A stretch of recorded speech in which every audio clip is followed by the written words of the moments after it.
یہ بھی بڑی عجیب بات تھی کہ ایک مطلق عنان بادشاہ کے لیے آرش نے ایسا سوچا، مگر یہ اس سے بھی زیادہ حیرت کی بات ہے کہ اس نے ایسا کر دکھایا۔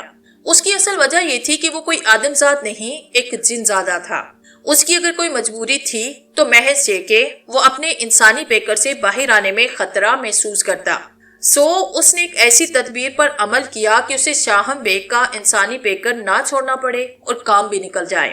آرش کو حال زمان سے یہ تو معلوم ہو ہی چکا تھا کہ ہمایوں لازماً آگرے سے کوچ کرے گا، لیکن وہ کب کوچ کا حکم صادر کرے گا، اس کا انحصار شیر شاہ کی بنگال روانگی پر تھا۔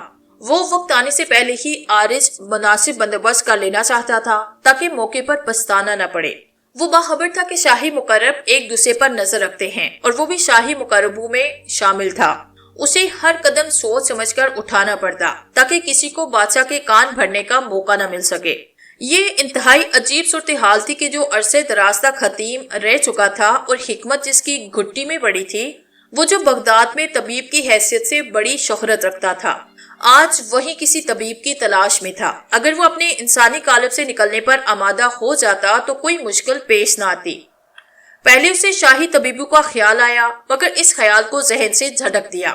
ان میں کوئی اس قابل نہیں تھا کہ اسے رازدار بنایا جا سکتا۔ موقع سے فائدہ اٹھانے سے کوئی نہ چوکتا۔ اگر راز کھل جاتا تو بادشاہ کی حقی لازمی تھی۔ یہ خفقی در اندازوں کی شہ پا کر کوئی بھی صورت اختیار کر سکتی۔ آرش کے انسانی پیکر شاہم بیگ کی جان کے لالے بھی پڑ سکتے تھے۔ پھر آرش کو اس زمانے میں قیام کے لیے کوئی اور انسانی قالب تلاش کرنا پڑتا۔ کوئی ضروری نہیں تھا کہ کسی نئے انسانی قالب میں آرش کو قرار آ ہی جاتا۔ شاہم بیگ کی جان بچانے کی آرش کے پاس ایک ہی راہ تھی کہ اس نے بادشاہ کو مجبور کرنے کے لیے جو کچھ سوچا تھا اس کی کسی کو ہوا بھی نہ لگنے دیتا۔ اس نے یہی کیا۔ ابھی زیادہ رات نہ گزری تھی، اس کے خیال میں یہ بڑا مناسب وقت تھا۔ محل میں اس کی غیر موجودگی کو زیادہ محسوس نہ کیا جاتا۔ اسے جلد ہی لوٹ آنا تھا تاکہ ہمایوں اپنی تنہائی سے باہر آنے کے بعد اسے طلب کرے تو وہ خیر حاضر نہ ہو۔ طلبی کے وقت کا بھی اسے علم تھا۔ ہمایوں عموماً اسے سونے سے پہلے طلب کرتا۔ وہ ہمایوں کے پیر دباتا رہتا اس وقت تک کہ ہمایوں سو نہ جاتا۔ وہ اتنی احتیاط اور خاموشی کے ساتھ ہمایوں کی خوابگاہ سے باہر آتا کہ بعض اوقات تو محافظ دستے کے سپاہی بھی چونک اٹھتے۔ وہ کافی غور و خوض کر چکا تھا اور اب عمل کی ضرورت تھی، اسی لیے اٹھ کھڑا ہوا۔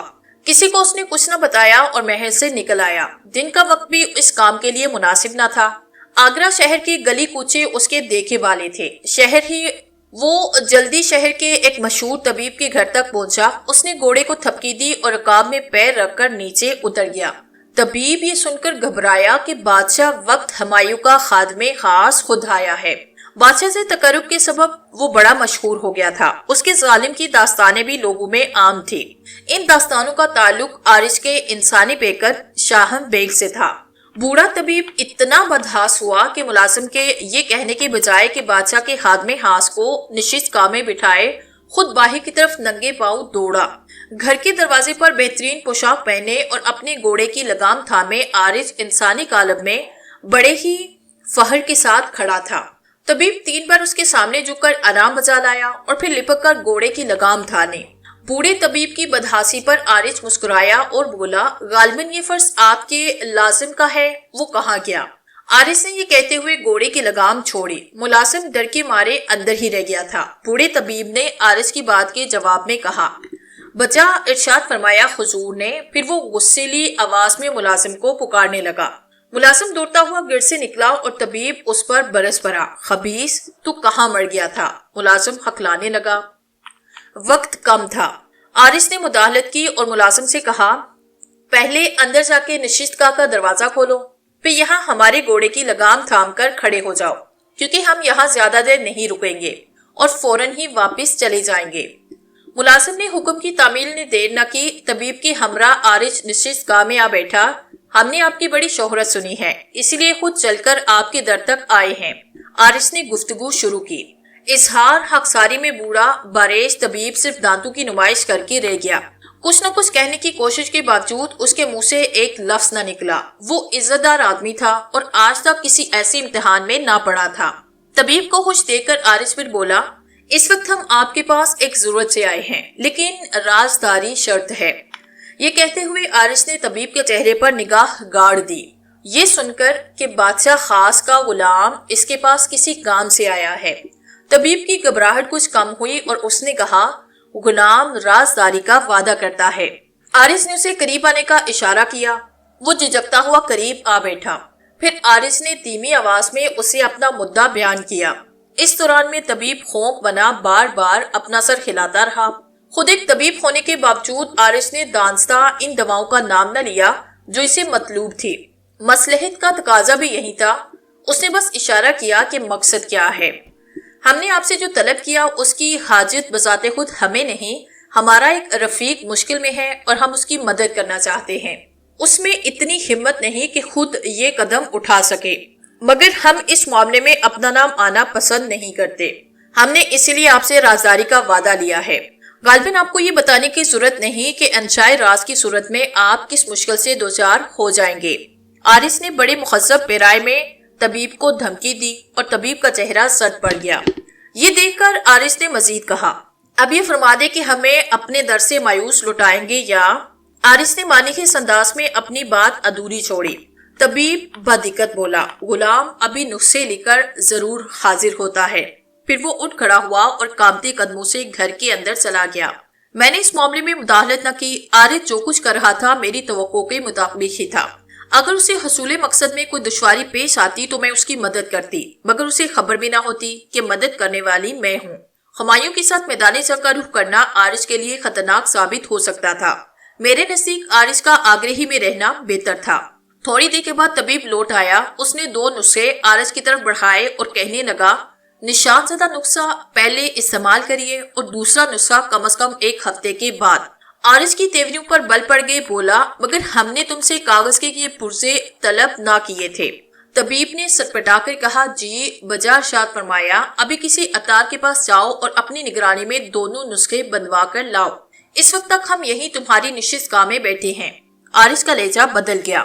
بوڑھے طبیب نے اسے میں اپنی عافیت جانے کے فوراً تعمیل حکم کرے۔ وہ آرش کی توقع سے پہلے ہی دونوں نسخے بنوا کر لوٹ آیا۔ ان دونوں پڑیوں میں ایک پڑیا نشان زدہ تھی۔ دونوں پڑی استعمال بتائی اور خاموش ہو گیا۔ آرش نے چند طلائی سکے طبیب کے طرف اچالے اور اٹھتا ہوا بولا، یہ تمہارا معاوضہ نہیں، انعام ہے۔ بڑا احسان۔ آگے اسی طرح جھکتے ہیں اور اشرف المخلوقات ہونے پر بھی فخر کرتے ہیں۔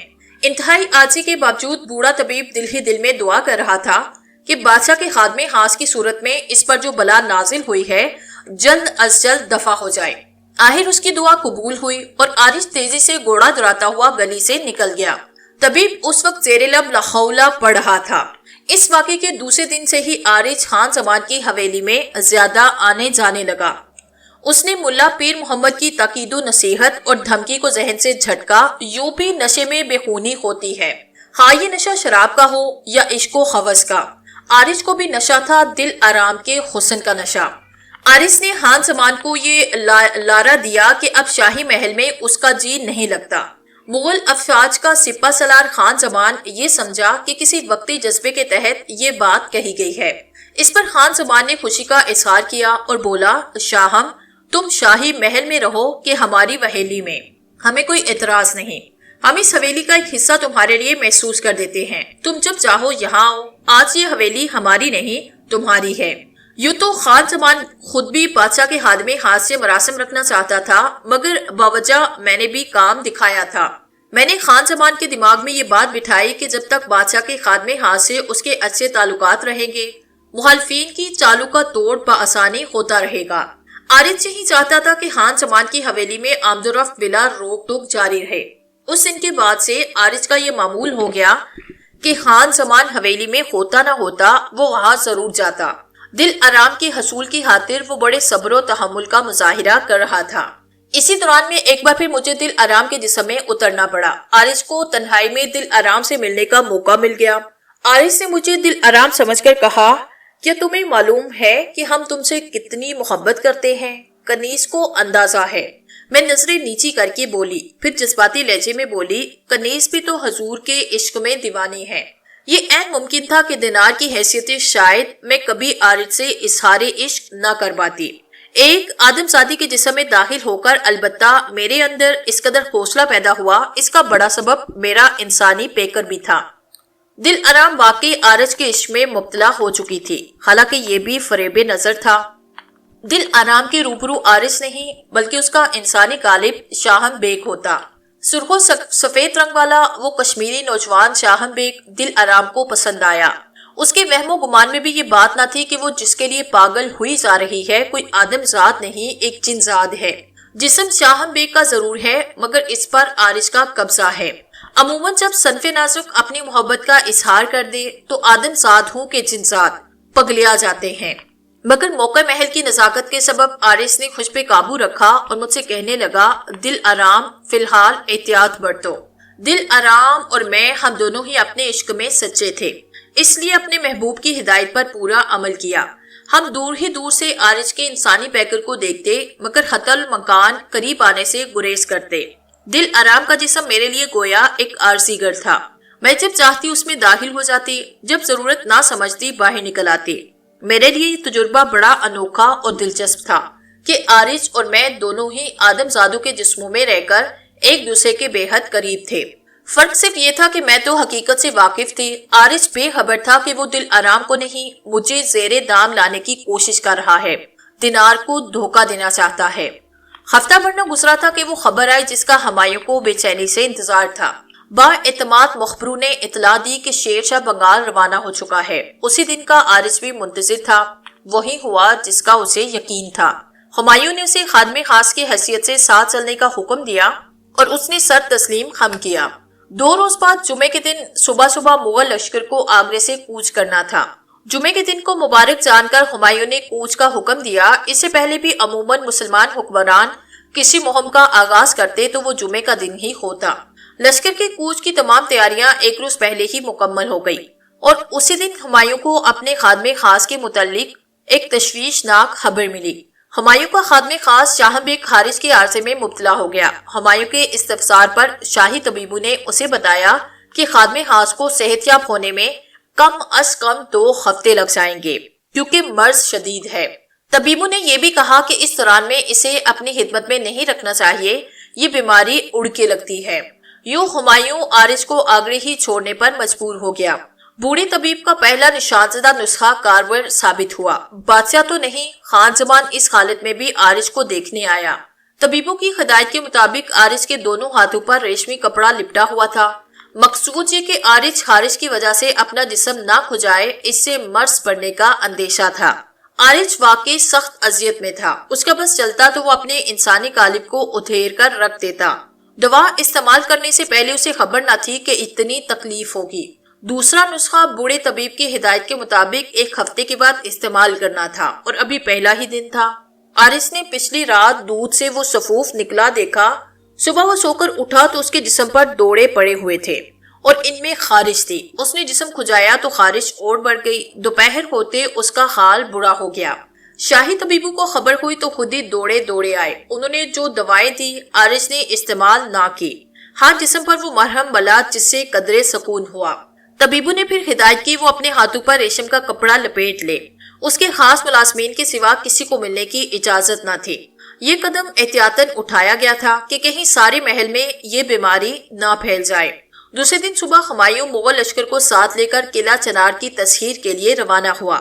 خان بینم خان، خان زمان، ملا پیر محمد اور دیگر تمام اہم منصب رکھنے والے اس کے جلووں میں آئے۔ آگرہ شہر کے بندوبست کی غرض سے اس نے صرف ایک بااعتماد مصاحب و مقرب شیخ بہلول کو چھوڑا تھا۔ وہ 1 ہفتہ عارج سے بڑی تکلیف میں گزارا۔ اسی عرصے میں مجبور ہو کر عارج شاہم بیگ کے جسم سے باہر نکل آیا۔ یہ رات کا وقت تھا اور محل میں سناٹا چھایا تھا۔ میں اس سے زیادہ دور نہ تھی مگر اندھیرے کی چادر اور رکھی تھی کہ عارج مجھے دیکھ نہ سکے۔ عارج کو میں نے محل سے نکلتے دیکھا اور اس کے پیچھے ہو لی۔ افریت وہموش کا خطرہ بہرحال تھا جس کے خوف سے عارج اب تک شاہم بیگ کے انسانی قالب سے نہیں نکلا تھا۔ صدر دروازے کے بعد عارج کو انسانی قالب کی قید سے نجات ملی۔ وہ اس لیے پرواز کرتا ہوا شہر سے باہر آیا۔ یہی وہ لمحہ تھا کہ میں اس کے قریب پہنچی۔ مجھے شرارت سوجی۔ میں افریت وہموش کی آدمزاد کنیز سارا کی آواز میں اس سے مخاطب ہوئی۔ اے جنزات عارج، اے جنزادی دینار کے عاشق، تو اگر چاہے بھی تو مجھ سے نہیں بھاگ سکتا۔ میری توقع کے عین مطابق عارض ڈر گیا۔ اس نے کامتی آواز میں کہا، اے سارا، تو آدم زادی ہو کر بھی کس طرح میرے تعاقب میں یہاں تک آ گئی؟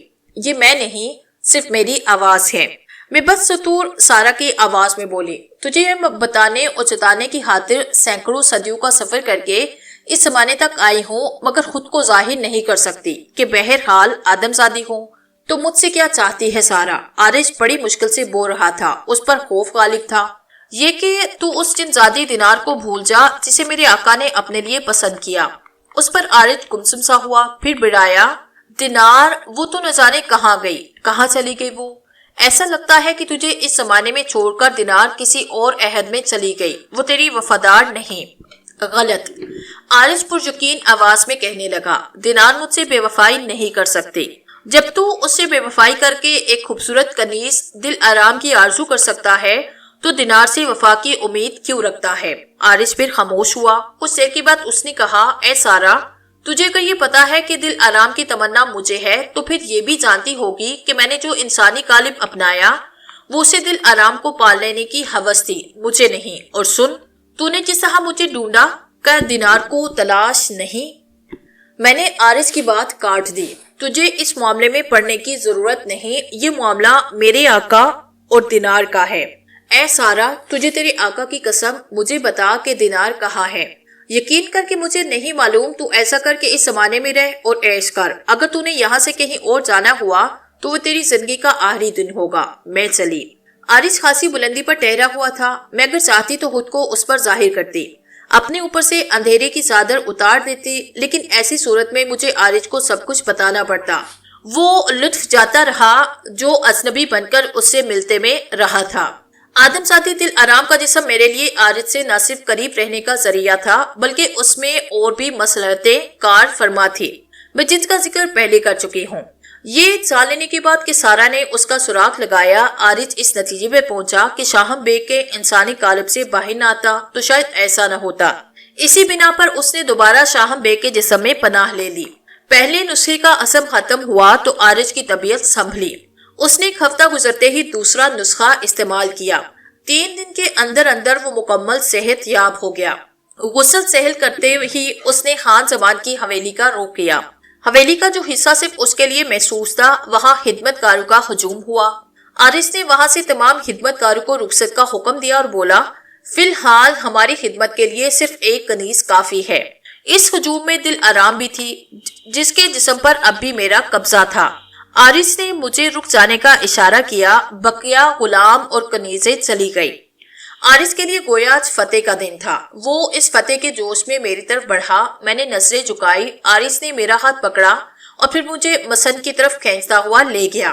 میں نے نظریں جھکائی، عارض نے میرا ہاتھ پکڑا اور پھر مجھے مسند کی طرف کھینچتا ہوا لے گیا۔ میں اس کے ساتھ کھینچتی چلی گئی۔ عارض کو انسانی قالب میں خود سے اتنے قریب دیکھ کر میں نے اپنی پلکوں کی چلمل گرائی۔ پھر غالباً دل آرام کے انسانی قالب کا اثر تھا کہ اچانک میری آنکھوں میں آنسو آئے۔ مجھے خود بھی اس پر حیرانی ہوئی۔ آنکھوں کے آنسو رخساروں پر پھیل گئے۔ اس پر عارض بے قراری سے بولا، کیا ہوا تمہیں دل آرام؟ کیا ہماری جسارت نے تمہارے دل کو ٹھیس پہنچائی؟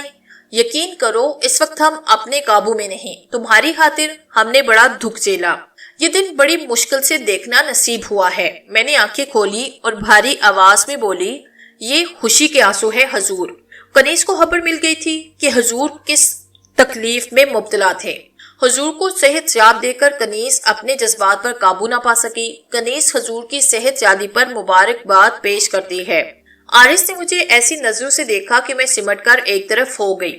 کیا تم ہمارے جذبات عشق کا امتحان لے رہی ہو دل آرام؟ عارض نے کہا، معاف کیجیے گا حضور، عشق و ہوس میں زمین و آسمان کا فرق ہے، مگر تم ہمیں غرق شوق سے کیوں روکنا چاہتی ہو؟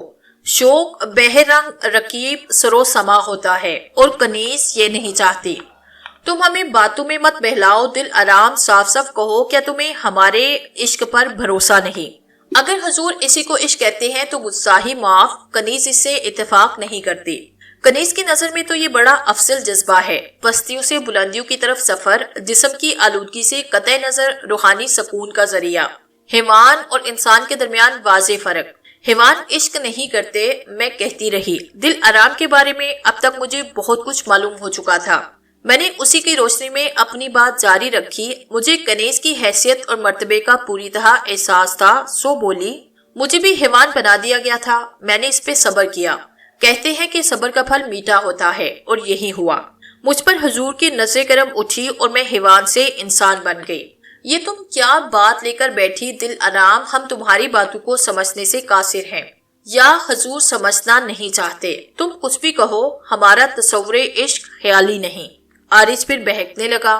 حضور نے شاید عشق کی گہرائی کو سمجھنا نہیں چاہا۔ عشق تو وہ دولت ہے کہ پھر کسی دولت کی تمنا نہیں رہتی ہوگا۔ عارض کی آواز میں بیزاری تھی۔ ہم تو یہ چاہتے ہیں کہ… ابھی عارض کی بات پوری نہ ہوئی تھی کہ میں اچھل پڑی۔ یہی حال عارض کا بھی تھا۔ قتل ہو گیا۔ کس کا قتل ہو گیا؟ عارض اچھل کر کھڑا ہوا۔ مغلیہ افواج کے سپہ سالار خان زمان کی حویلی میں کسی کو قتل کر دیا گیا۔ یقیناً غیر معمولی بات نہ تھی۔ ان لمحات کی سنسنی خیزی اپنی جگہ، لیکن میں یہ نہ بھولی کہ جن ذاتی ہوں اور ایک آدم ذاتی دل آرام کے قالب میں ہوں۔ مجھے عجلت سے کام نہیں لینا چاہیے، اور میں نے یہی کیا۔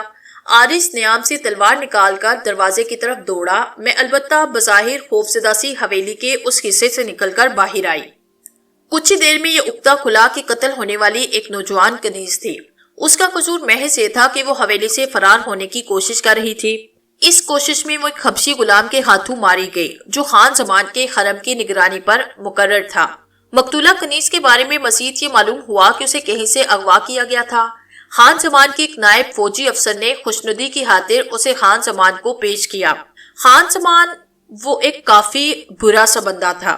یہ تفصیلات جان کر مجھے بغداد کی فائزہ یاد آئی، جس نے اپنی تقدیر سمجھ کر موسیٰ بن کام کے حرم میں رہنا قبول کیا۔ مقتولہ کنیز نے ایسا کیوں نہ کیا؟ اس کی کئی وجوہات تھی۔ ان میں سے بڑی وجہ اس کا نوجوان شوہر تھا، جو مقتولہ سے محبت کرتا۔ اس کی محبت میں اتنی شدت تھی کہ وہ ہر حال میں اپنی بیوی کو قبول کرنے پر آمادہ تھا۔ اسی نے جان پر کھیل کر حویلی کے خادم کو راضی کیا کہ وہ مقتولہ تک اس کا پیغام پہنچائے۔ خادم کے ذریعے کچھ دنوں میں نامہ پیام جاری تھے۔ اپنی بیوی کے عشق میں گرفتار اس نوجوان کو یاد نہ رہا کہ وہ خاتیوں سے گنے چھین رہا ہے۔ خادم ایک طرف تو نوجوان سے مال توڑتا رہا، دوسری جانب اپنی جان کے خوف سے حویلی کے نگران کو کنیز کے متوقع فرار سے آگاہ کیا۔ حویلی کے نگران نے ایک حبشی غلام کو حکم دیا کہ اگر مذکورہ کنیز فرار ہونا چاہے تو اس کی گردن اڑا دی جائے۔ کنیز کو فرار کرنے کی سازش میں ملوث نوجوان کے قتل کا بھی حکم ہوا۔ وہ دیوانہ عاشق جو اپنے بیوی کے انتظار میں حویلی کے ارد گرد منڈلا رہا تھا، اس کے جسم کو بھی تیروں سے چھلنی کیا گیا۔ یہ واقعہ بڑی تیزی سے رونما ہوا۔ حصول معلومات کی خاطر میں دل آرام کے قالب سے نکل آئی تھی تاکہ اپنی جناتی صفات کو بروئے کار لا سکوں۔ عارض کو قابو سے بے قابو ہوتے میں دیکھ رہی تھی، اس لیے اسے گہری نیند سلا دیا۔ یوں تو جن ذات بھی جن زادیوں کے لیے پاگل ہوتے ہیں، اور شر ان میں بھی ہے، مگر آدم ذات تو ہم جنات سے بھی 2 قدم آگے ہیں۔ کنیزوں، خاصوں، خادماؤں وغیرہ کی خرید و فروخت کا سبب یہی ہے۔ میں نے جس کنیز کے انسانی قالب کو اپنایا تھا، اس کی کہانی بھی بڑی دردناک تھی۔ اس کی داستان حیات بھی شاہ بیگ سے زیادہ مختلف نہ تھی۔ دل آرام نے بھی بڑے دھکے کھائے، زندگی نے اس کے ساتھ بھی بڑا عجیب کھیل کھیلا تھا۔ دل آرام ایک عزت دار گھر کی بیٹی تھی۔ اس کی پیدائش ایک افغان گھرانے میں ہوئی۔ اس نے ٹھیک طرح ہوش بھی نہ سنبھالا کہ یہ گھر اجاڑ دیا گیا، اور اسی کا گھر کیا بستی کے تقریباً سارے ہی گھر اجڑ گئے۔ یہ اس زمانے کا واقعہ ہے جب کابل پر بابر کا جہاز چچا زاد ناصر مرزا حکمرانی کر رہا تھا۔ بابر لڑتا بھرتا کابل پہنچا تو سلمان ناصر مرزا نے اسے اپنے احلاس و عتائد کا یقین دلایا۔ اس کے بعد بابر نے یوسف زئی افغانوں کی سرکوبی کے لیے مختصر سی ایک جماعت کے ساتھ ان کے علاقوں پہ حملہ کیا۔ قتل ہونے والوں میں دل آرام کے 2 بھائی بھی تھے۔ لڑائی کے دوران میں اس کی ماں یا تو ماری گئی یا پھر بچ کر بھاگ گئی۔ بابر اس علاقے کو فتح کر کے اپنے ایک امیر خواجہ کلا کے سپرد کر گیا تھا۔ خود بابر اب ہندوستان پر حملے کا قصد رکھتا تھا۔ ایک روز خواجہ کلا نے زندان کا معائنہ کیا تو ایک بھولی بھالی خوبصورت بچی اسے پسند آئی۔ یہ دل آرام تھی۔ اس نے وہاں سے دل آرام کو کابل بھیجا۔ کابل میں اس کا ایک عزیز بے اولاد تھا۔ خواجہ کلا نے سوچا کہ وہاں دل آرام کی پرورش بہتر طور پر ہو جائے گی۔ خواجہ کلا کا خیال تھا کہ دل آرام جوان ہو جائے گی تو وہ اسے اپنے عزیز سے واپس لے لے گا، مگر ایسا نہ ہو سکا۔ دل آرام کو اسی دوران میں معلوم ہوا کہ اس کی ماں زندہ ہے اور وہ ہندوستان کی طرف بھاگ گئی ہے۔ وہ گھر سے فرار ہوئی، پھر وہ مختلف لوگوں کے خطے چرتی رہی، مگر اس نے ہندوستان پہنچنے کا فیصلہ کر لیا۔ اس وقت دل آرام کو معلوم نہ تھا کہ ہندوستان کتنا بڑا ملک ہے۔ وہ ایک عرصے تک بھٹکتی رہی۔ اس قدر مصائب و آلام سے گزرنے کے باوجود اس کا حسن کم نہ پڑا۔ سپاہیوں کے جس دستے نے قزاتو کا قلعہ کما کیا، اس نے دل آرام کو اپنے سالار کے سامنے پیش کیا۔ بوڑھا مغل سالار دل آرام کو دیکھ کر جیسے جوان ہو گیا۔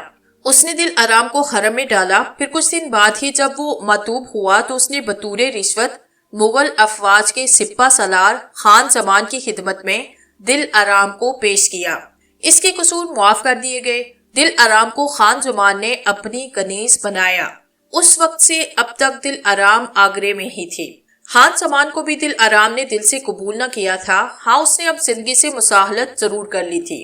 اسی دوران میں اس نے آرج کو شاہم بیگ کے انسانی پیکر میں دیکھا۔ آرج حویلی میں آتا جاتا رہتا۔ زندگی میں پہلی بار وہ اپنا دل ہار بیٹھی۔ آرج کے انسانی قالب شاہم بیگ کے لیے دل آرام کے دل میں جو جذبات پیدا ہوئے وہ پہلے کسی مرد کی خاطر پیدا نہ ہوئے تھے۔ جلدی اس نے اپنی اس کیفیت کو سمجھا۔ وہ آرج کو ہوس کی راہ پر چلانا نہیں چاہتی تھی۔ میں اسی عرصے میں دل آرام کے اندر پہلی بار داخل ہوئی۔ ہم جنات آدم زادوں کے جسموں میں اتر کر عموماً بے قراری محسوس کرتے ہیں۔ اسی وجہ سے وہ انسانی قالب عالم اضطراب میں بے مقصد جھومتا اور ہاتھ پیر چلاتا نظر آتا ہے، مگر ہمیشہ ایسا نہیں ہوتا۔ اس کے علاوہ جس قالب سے ہماری ہم آہنگی نہیں ہو پاتی، اسے چھوڑتے ہوئے قالب کو شدید جھٹکا بھی لگ سکتا ہے۔ کبھی کبھی اس انسان قالب پر غشی طاری ہو جاتی ہے۔ میں نے کام اور کیا کہ جب دل آرام کے جسم سے نکلتی وہ ساری باتیں اس کے ذہن میں بٹھا دیتی جو دینار کی حیثیت سے میں آرج سے کرتی۔ اس طرح یہ خطرہ ٹل گیا کہ اس وقت جب میں دل آرام کا آسانی پہ کر نہ اپنائے ہوں تو وہ بے خبری میں آرج کی کسی بات پر حیران نہ ہو۔ کچھ دن تو آرج محل کی بجائے خان زمان کی حویلی میں رہا، پھر محل میں اٹھایا۔ اس کے باوجود آرج کی اکثر راتیں اب بھی حویلی میں گزرتی۔ یہ الگ بات ہے کہ جب وہ بہکنے لگتا تو میں اس پر نیند مسلط کر دیتی۔ دل آرام جیسی کوئی آدم زادی اب تک آرج کی زندگی میں نہ آئی تھی۔ پہلے اس کا خیال تھا کہ جلد دل آرام سے جی بھر جائے گا، مگر یہ اندازہ غلط نکلا۔ دل آرام کو تو نشہ ہی مختلف تھا۔ دیر پا نشہ، یہ نشہ اترنے میں وقت لگتا۔ اس کی ایک وجہ دل آرام کی محبت بھی تھی۔ عشق و ہوس میں جنگ جاری تھی، دونوں ہی کو اپنی اپنی فتح کا یقین تھا۔ ادھر بساط سیاست پر ایک اور ہی نقشہ جمع ہوا تھا۔ ہمایوں نے ایک بازی جیت لی، مگر اس میں 6 ماہ لگ گئے۔ چنار کا قلعہ فتح ہوا۔ یہ خبر آگرے پہنچی تو بڑا جشن ہوا۔ ہمایوں نے دوسری بازی جما لی۔ اب اس کے مقابلے شیر شاہ تھا۔ یہ بساط بنگال میں بچھی تھی۔ ہمایوں ہر قیمت یہ بازی بھی جیت لینا چاہتا تھا۔ ہماری ساری توجہ اسی بساط پر تھی کہ اس کے دونوں بھائیوں مرزا خندال اور مرزا کامنار نے نئی بساتیں بچھا لی۔ آرج بھی ہمایوں کے وفاداروں میں شمار کیا جاتا، اس لیے اس پر بھی گویا برا وقت آیا۔ اس وقت اگر میں پس پردہ رہ کر آرج کی مدد نہ کرتی تو وہ مارا جاتا۔ اس کے لیے میں نے خان زمان کے خاص برج علی کو استعمال کیا۔ دل آرام خان زمان کی حویلی میں رہی۔ میں اس کے جسم سے نکل آئی تھی۔ آرج کے لیے وہ دن رات تڑپتی، مگر کسی سے کچھ نہ کہتی۔ کچھ باتیں بغیر کہے بھی سمجھ لی جاتی ہیں، اس لیے اس کا عشق راز نہ رہ سکا۔ ہمایوں جو اپنی بقا کی جنگ لڑ رہا تھا، بالآخر بے سر و سامانی کے عالم میں آگرے پہنچ ہی گیا۔ ہمایوں کو اس کی بڑی قیمت ادا کرنا پڑی۔ شیر شاہ اس پر حاوی آیا تھا، اور یہی بڑی بات تھی کہ وہ جان بچا کر نکل آیا۔ شیر شاہ کے حصار سے نکلنے کے لیے ہمایوں کو 8,000 مغل سپاہیوں کی جانوں کا نذرانہ پیش کرنا پڑا۔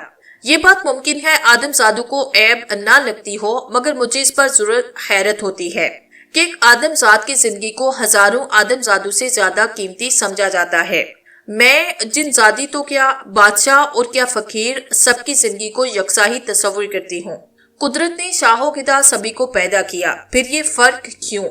لازماً یہ فرق آدم زادوں ہی کا پیدا کردہ ہے۔ آدم زاد جنہیں اشرف المخلوقات بنایا گیا، خوب ہے یہ اشرف المخلوقات بھی۔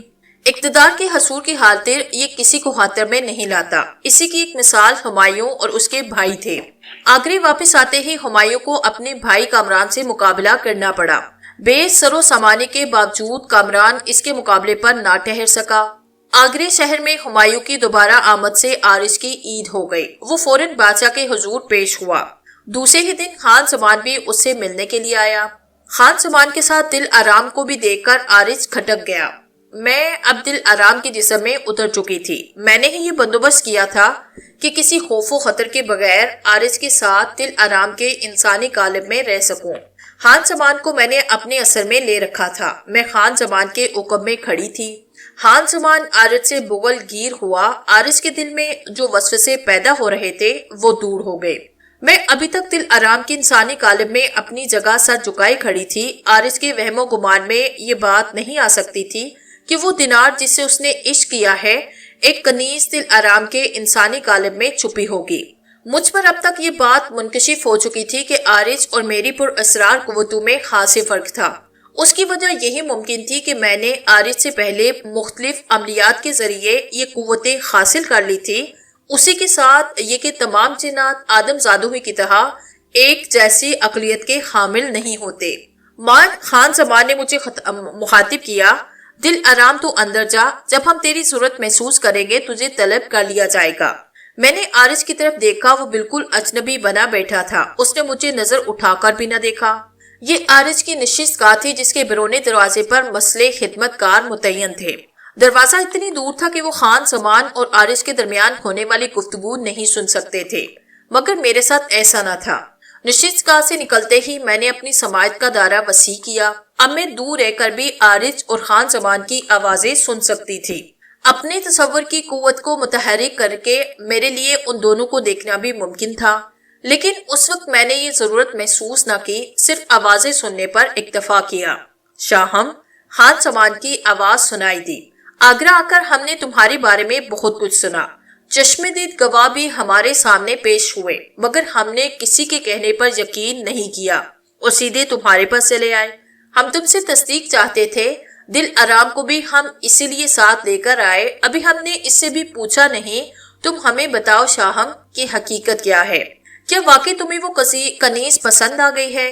خان زمان کے لہجے سے صاف معلوم تھا کہ وہ مصالحت چاہتا ہے، مبارک نہیں۔ عارض نے اسی لیے فوراً اعتراف کیا۔ خان زمان نے عارض سے مجھے بلانے کے لیے کہا۔ میں حاضر ہوئی تو خان زمان نے عارض کو مخاطب کیا، آج کی بات دل آرام ہماری نہیں تمہاری ہے۔ یہ کہہ کر خان زمان مجھ سے بولا، ہم تجھ پر اپنے حق سے دستبردار ہوتے ہیں، اب سے تیرا آقا مولا شاہم ہے۔ بطور شکریہ میں خان زمان کے سامنے جھکی اور جب سیدھی کھڑی ہوئی تو اپنے محبوب پر نگاہ کی۔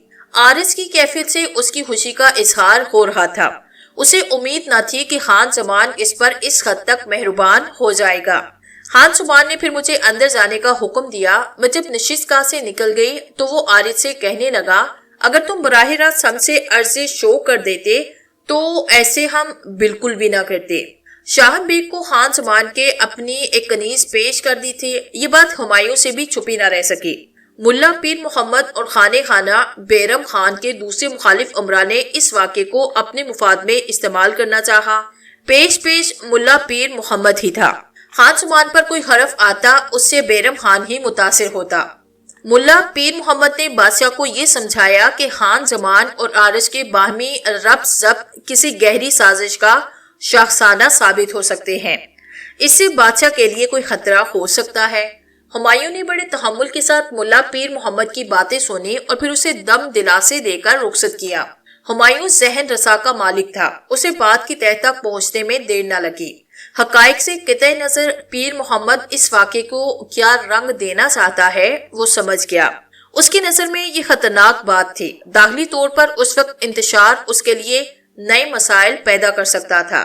اسے موجودہ حالات میں ملا پیر محمد جیسے سازشی ذہن رکھنے والوں کی بھی ضرورت تھی۔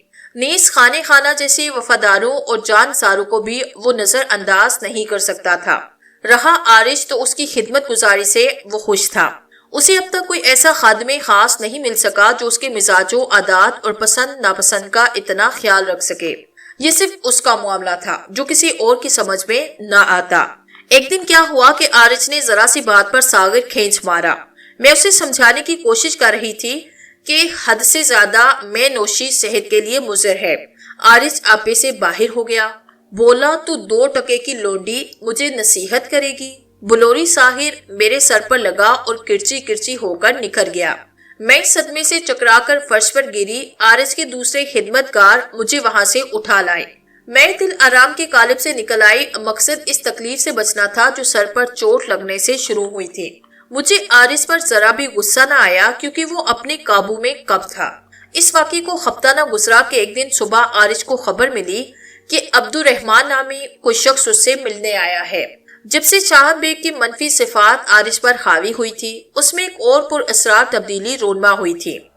مجھے اس کا تجربہ نہ ہوا۔ وہ عجیب تبدیلی شاہ بیگ سے متعلق تھی۔ شاہ بیگ کے حافظے میں جو کچھ بھی تھا عارج کو معلوم ہوا۔ اس کا سبب غالباً سینکڑوں صدیوں کا سفر تھا۔ ایک زمانے سے دوسرے زمانے میں جا کر ممکن ہے کچھ حیران کن تبدیلیاں ناگزیر ہوں۔ میں نے یہ سوچ کر خود کو اطمینان دیا، مگر حتمی طور پر کوئی رائے قائم کرنا میرے لیے بھی مشکل تھا۔ عارج اسی بنا پر عبدالرحمن کو پہچان گیا۔ اس نے خبر لانے والے خدمتگار سے کہا، اگر وہ سفلوک الحال شخص اپنا نام عبدالرحمن بتاتا ہے اور وہ سنبل سے آیا ہے تو اسے فوراً ہمارے حضور پیش کیا جائے۔ خدمتگار تعظیماً سر جھکا کر باہر چلا گیا۔ شاہ بیگ کے دوستوں اور مخزنوں میں ایک عبدالرحمن ہی ایسا بچا تھا جس کا قرض اس پر باقی تھا، ورنہ تو عارج نے سبھی کے احسان اتار دیے۔ اس کی وجہ یہ تھی کہ اسے سنبھل جانے کا موقع نہ ملا۔ جب خود عبدالرحمن شاہ بیگ کو تلاش کرتا ہوا آیا، عبدالرحمن ایک معمولی لکڑہارا تھا جس نے برے وقت میں شاہ بیگ کی مدد کی۔ عارج نے اسی لیے اسے فوراً بلوایا۔ جب عارج کے خدمتگاروں نے عبدالرحمن کو نشست گاہ میں لا کر بٹھایا تو اسے اطلاع دی، عارج سے میں زیادہ دور نہیں تھی مگر اس قدر قریب بھی نہ تھی کہ وہ مجھے دیکھ لے۔ میں عبدالآرام کے جسم میں تھی، وہ رہ کر بھی میں اس قدر قادر تھی کہ عارج پر نظر رکھ سکوں۔ میری توجہ عارج کے ذہن پر تھی۔ عبدالرحمن کی آمد کے بعد وہ کچھ سوچنے لگا۔ اسے وہ وقت یاد آیا جب بہادر خان کے سامنے اس کی پیشی ہوئی تھی۔ خدمتکار مدت کھڑا اور وہ سوچتا رہا۔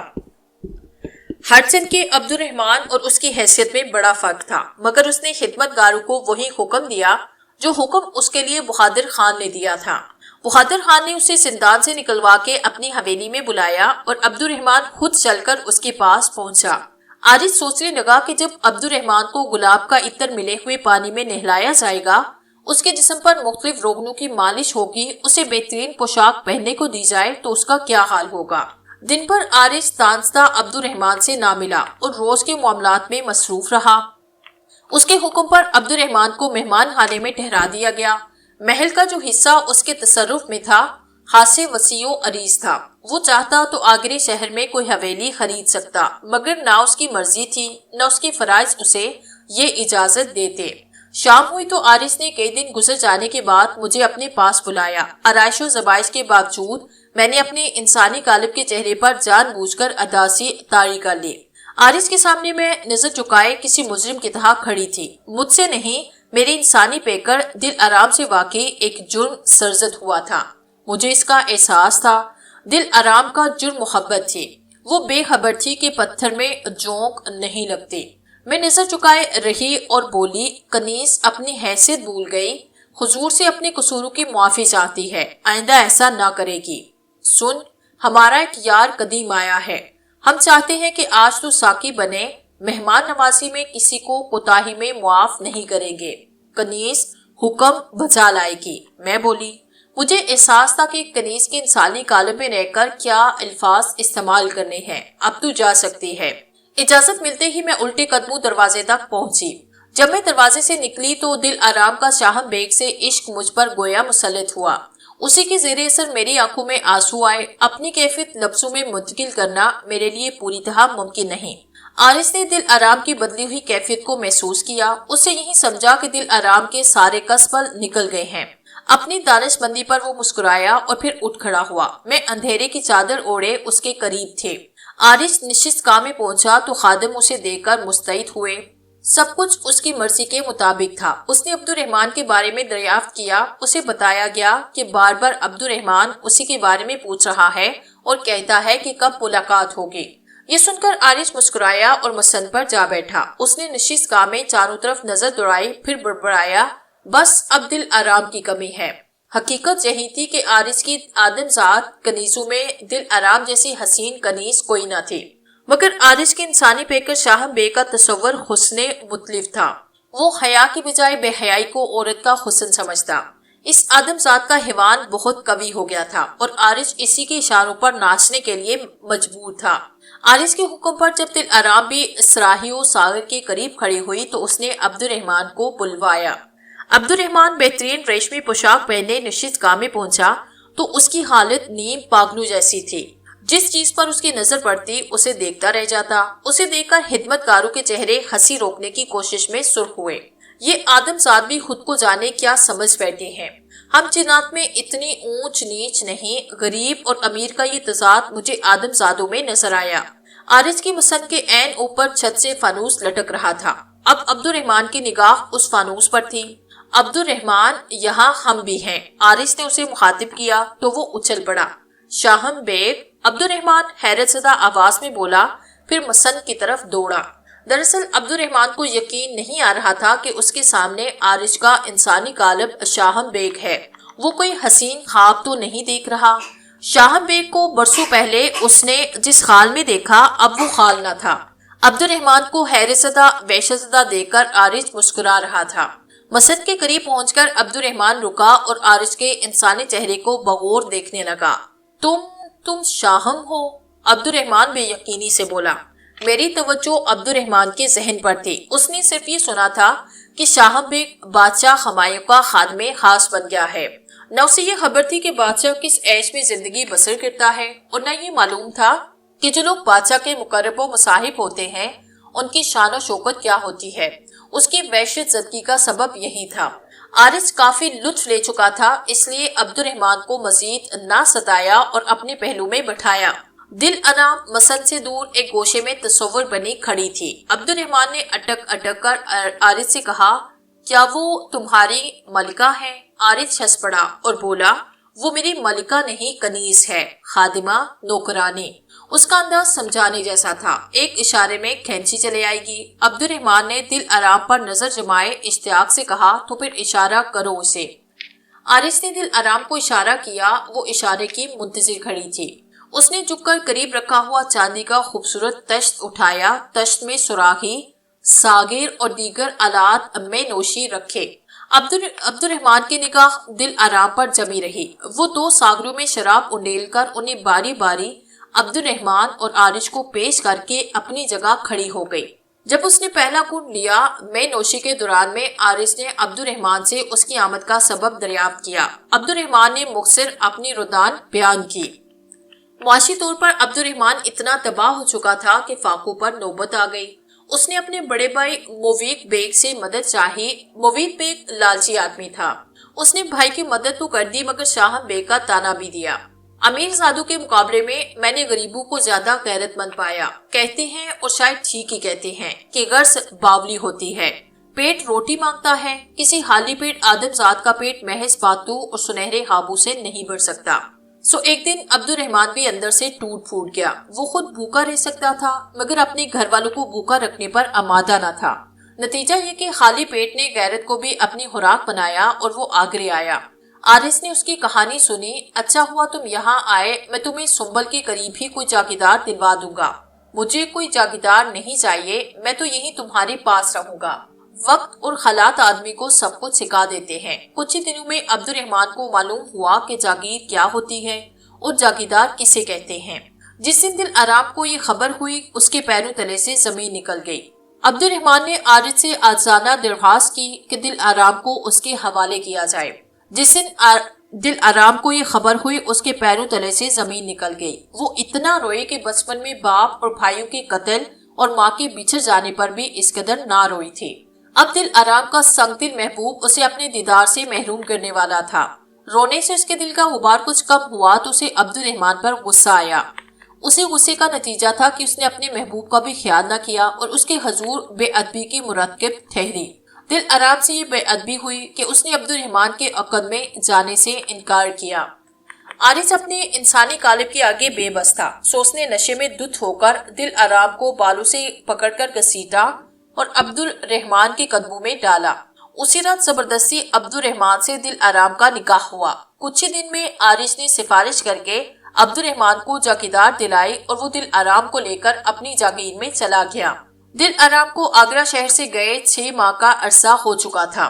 عارض نے اب اسے بالکل بھلا دیا۔ عارض کسی کو بھولتا کہ یاد رکھتا، لیکن پیر محمد نے اسے نہ بھلایا۔ اس عرصے میں ملا پیر محمد نے عارض کو اتنا بدنام کر دیا کہ ہمایوں بھی اس سے کھنچا کھنچا رہنے لگا۔ ہفتوں ہمایوں سے اپنی خدمت میں طلب نہ کرتا۔ اس کے نتیجے میں عارض کا زیادہ جھکاؤ خان زمان کی طرف ہو گیا۔ ایسے لگتا تھا جیسے خان زمان کی عقل ماری گئی ہو۔ وہ عارض کی دل دہی کی خاطر اس کے سامنے زمین پر بچھا جاتا، جس طرح بادشاہوں کے سامنے تواضع اور خاک ساری کا اظہار ہوتا ہے۔ اس طرح خان زمان عارض کی تعظیم کرتا۔ اس کے دل میں بس ایک بات سما گئی کہ عارض کو ملول نہیں ہونا چاہیے، اور یہ کہ ہمایوں کی عارض سے خفگی عارضی ہے۔ وہ اسی لیے تنہائی میں شاہم بیگ کو مسند پر بٹھا کر خود دست بستہ اس کے سامنے کھڑا ہو جاتا اور شاہم شاہم کہتا رہتا۔ ملا پیر محمد نے عارض کے لیے ہر طرف جال پھیلا رکھا تھا۔ اس غرض سے اس نے خان زمان کے کچھ خدمت کاروں کو سانٹ لیا۔ ہمایوں کے صبر کا پیمانہ لبریز ہوا۔ خان زمان اور عارض پر وہی پرانا الزام لگایا کہ وہ بادشاہ کے خلاف سازش میں ملوث ہے۔ بادشاہ کے خادم خاص کو خان زمان نے گویا اپنا خادم بنایا اور اس کے ذریعے دیگر امراء کو بھی اپنے حق میں استوار کر لیا۔ ہمایوں ایک مطلق العنان حکمران ہونے کے ناطے رد عمل کے طور پر عارض کے انسانی قالب کی کھال بھی کھنچوا سکتا تھا، لیکن ایسا نہ ہوا۔ اس کی بڑی وجہ میں تھی۔ ہمایوں نے اسی لیے ایک سازشی کے واسطے جو حکم دیا قدرے نرم تھا۔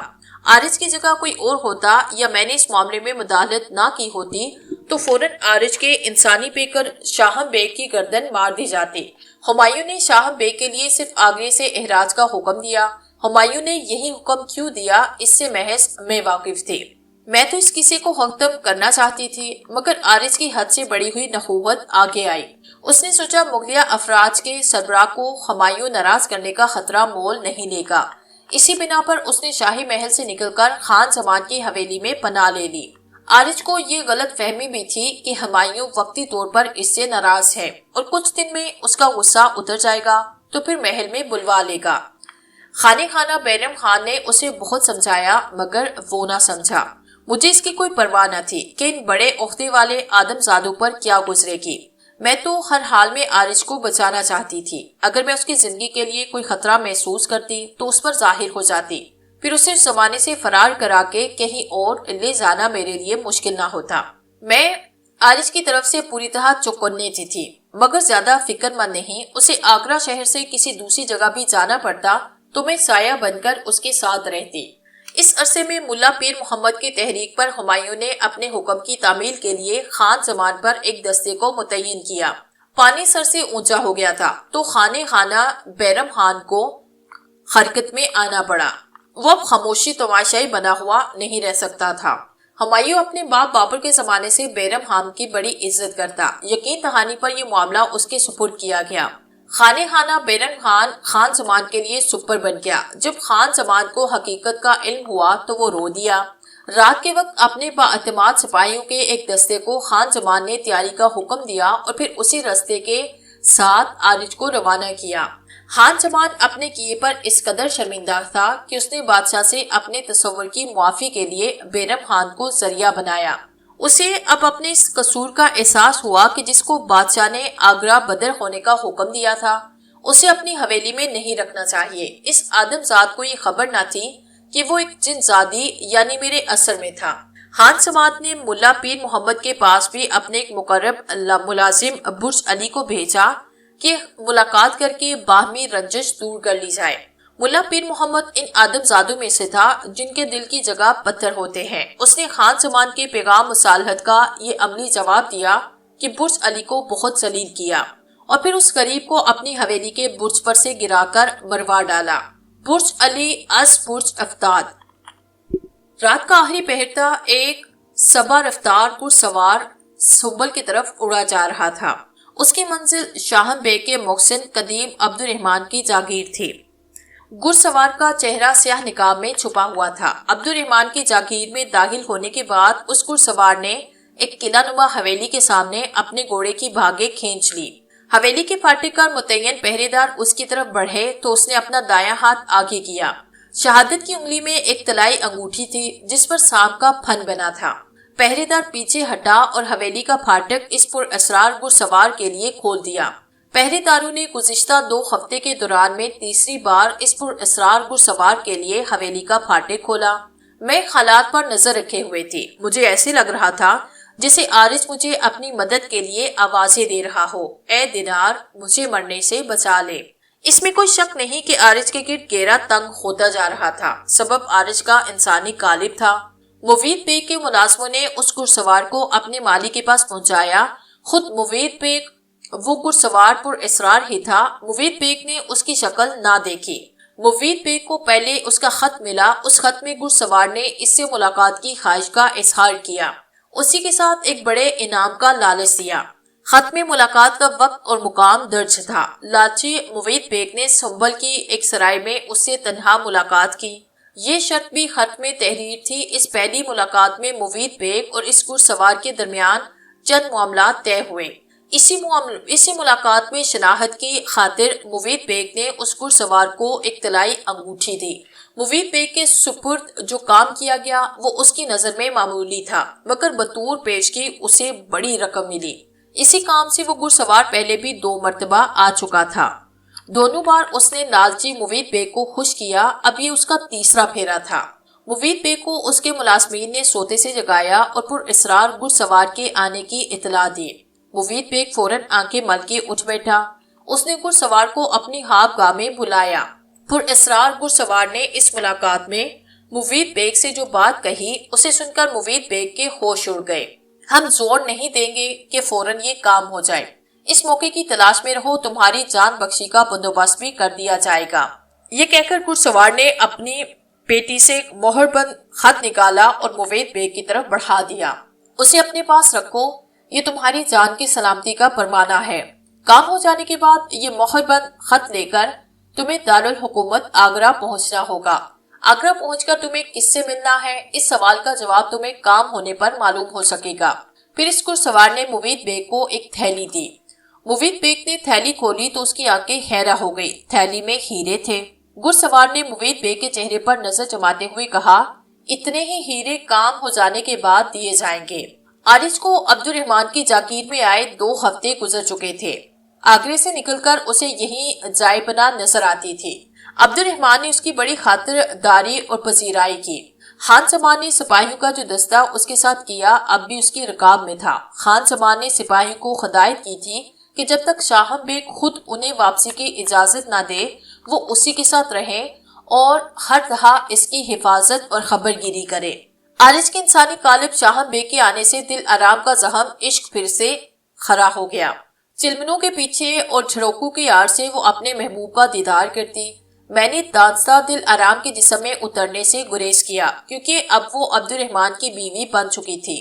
البتہ میں نے ایک فیصلہ کیا۔ وہ فیصلہ یہ تھا کہ عارض کو بہکنے نہ دوں گی۔ آدم زادیاں ہوں کہ ہم جن زادیاں اپنی فطرت نہیں بدل سکتی، وہ اپنے محبوب کے ساتھ کسی دوسری کو دیکھنا تو الگ سوچ بھی نہیں سکتی۔ عشق بڑا خود غرض ہوتا ہے۔ اس تعلق سے مجھے اپنی خود غرضی کا اعتراف ہے۔ دل آرام کی نظر بازی عارض سے چھپی نہ رہ سکی۔ ایک دن اس کی نگاہیں دل آرام سے ملی۔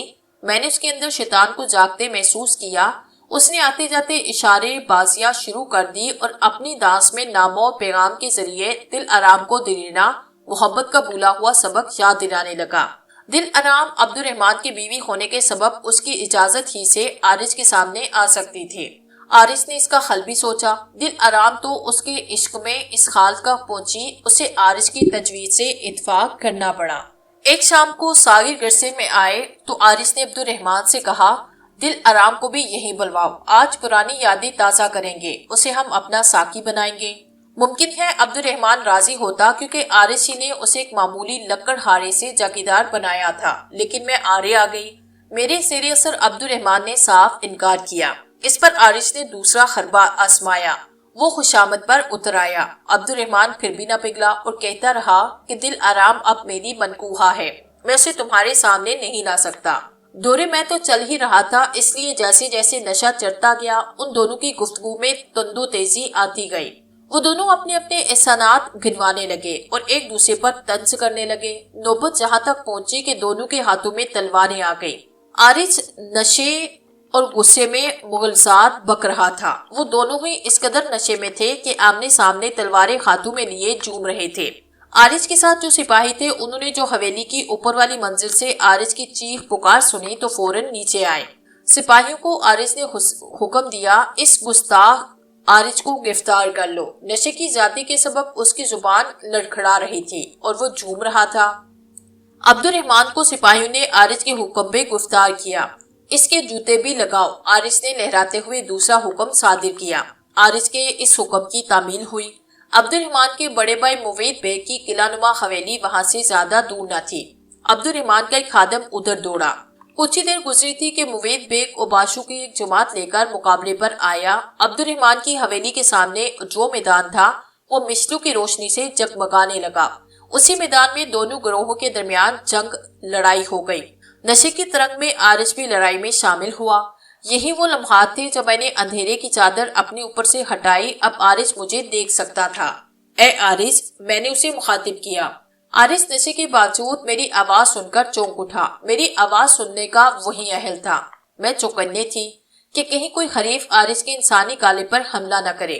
ایسی صورت میں اگر عارض اپنا انسانی قالب نہ چھوڑتا تو مارا جاتا۔ میں اسی بنا پر تیزی سے بولی، جلدی سے یہ انسانی قالب چھوڑ دے اے عارض۔ مگر دینار وہ مجھے پہچان گیا تو میں نے اس کی بات کاٹی۔ یہ اگر مگر کا وقت نہیں عارض، تیری زندگی خطرے میں ہے۔